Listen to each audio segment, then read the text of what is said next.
Salve, pessoas lindas! Então, hoje eu resolvi fazer esse vídeo pra gente bater um papinho, pra responder algumas perguntas assim que costumam rolar, né? Principalmente sobre a questão dos banhos mágicos. Algumas pessoas me perguntam por que eu gosto tanto de banho, por que eu indico tanto banho aqui e indico um pouco outros rituais e outras situações. Até dentro dos atendimentos mesmo, eu normalmente priorizo, né, por sugerir banhos para as pessoas do que rituais. Bom, nos atendimentos, eu priorizo os banhos, principalmente porque banho é uma coisa, digamos, culturalmente mais aceito, né? Quando a gente fala ritual, algumas pessoas se assustam um pouquinho, ficam meio receosas. Então, como uma forma de respeito, né, pelas pessoas que eu atendo e que nem todas, digamos assim, se sentem confortável digamos assim, com a minha caminhada, né, com as coisas que eu acredito, que eu trabalho. Então, eu diria assim, eu fico nesse ponto que é mais comum, que é o banho. Segundo, porque o banho, ele tem uma eficácia, ele tem uma resposta muito rápida, muito grande, muito maravilhosa, porque ele age muito diretamente, né, no nosso campo áurico, no nosso campo energético, no nosso campo emocional, muitas vezes, né? O próprio aroma das ervas já trabalha no nosso campo mental, no nosso campo emocional. Então, ele consegue atuar em várias camadas, e sem contar que tem essa coisa do preparo do banho, que a gente se sente mais seguro de preparar um banho, às vezes, né, as pessoas que estão iniciando do que preparar um ritual, enfim. Algumas coisas que são importantes, né, quando a gente vai fazer o banho mágico, ele é incrível, né? Todo mundo sabe o quanto eu sou apaixonada por isso, mas às vezes a gente precisa ter alguns cuidados, um pouquinho de cautela. O ideal sempre, quando a gente vai fazer o banho, seria que a gente pudesse colher as próprias ervas para fazer o banho.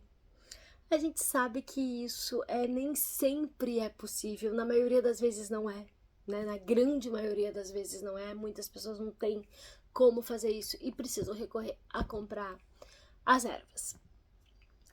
O que a gente precisa ter um pouquinho de cuidado? Primeiro é ter certeza do lugar que a gente está comprando a erva, para ter certeza que a gente está usando a erva indicada mesmo, não está usando uma outra erva.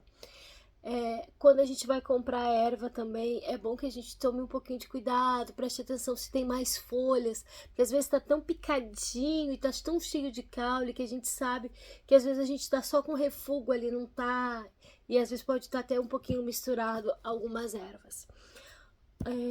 Me perguntam muito, a erva ela tem que estar seca, ela tem que estar fresca. A gente sabe que assim, a erva fresca, ela contém uma energia um pouco mais forte, um pouco mais, né? Porque a energia do elemental ainda está muito presente ali, né? E toda a energia da planta, né? Toda a fitoenergia da planta está muito mais presente quando ela está viva, né? Quando a gente colhe na hora e faz. Com a planta desidratada, ela perde a energia? Não, mas ela dá uma enfraquecidinha. Então, normalmente, a gente, quando vai usar a erva seca, a gente usa um pouquinho mais do que a gente usa a erva seca, um pouquinho mais do que a gente usa a erva fresca, enfim. Mas a gente precisa tomar um pouquinho de cuidado, né, com a questão do armazenamento, para elas não embolorarem. O ideal é se a gente consegue saber a procedência, para ver se elas foram secas de uma maneira correta, enfim. Porque dependendo do jeito, perde um pouquinho mais a energia. A gente tem como controlar tudo isso? É difícil, né? Principalmente quando a gente fica refém de comprar em saquinhos, enfim.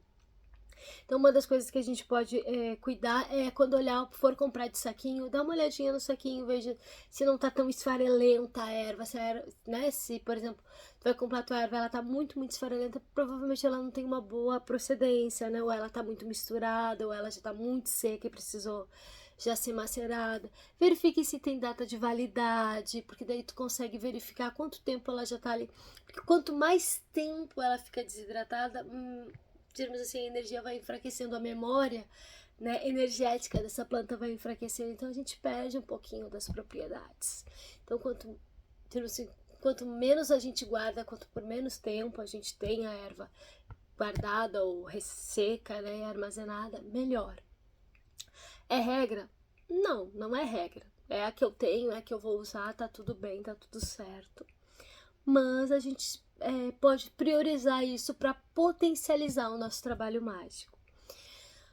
Né, voltamos, eu já falei em algumas vezes, mas sempre é bom repetir, a gente simplesmente não joga as ervas ali dentro, né? A gente precisa dar intenção para que o ato mágico seja efetivamente um ritual, para que ele efetivamente traga a eficácia. Então, sempre que forem colocar as ervas para fazer se for as folhas, né, vocês vão fazer a infusão, se for raízes ou cascas que vocês vão fazer a decocção, que é ferver. Coloquem a intenção antes de jogar o banho, né? Antes de tomar o banho. Coloquem as mãos, façam uma oração, intencione. Quando estiver colocando o banho, também intencione. Vocês vão ver que isso potencializa muito o efeito e o resultado, né, do banho energético. Espero que eu tenha conseguido dar uma clareada, uma ajuda, né, para vocês aí se darem uma escolha. Depois a gente pode falar mais, se vocês quiserem, sobre a questão dos banhos, sobre quais ervas, para que tipo, né, a influência das ervas. Estou aberta. Que seja uma semana linda para vocês.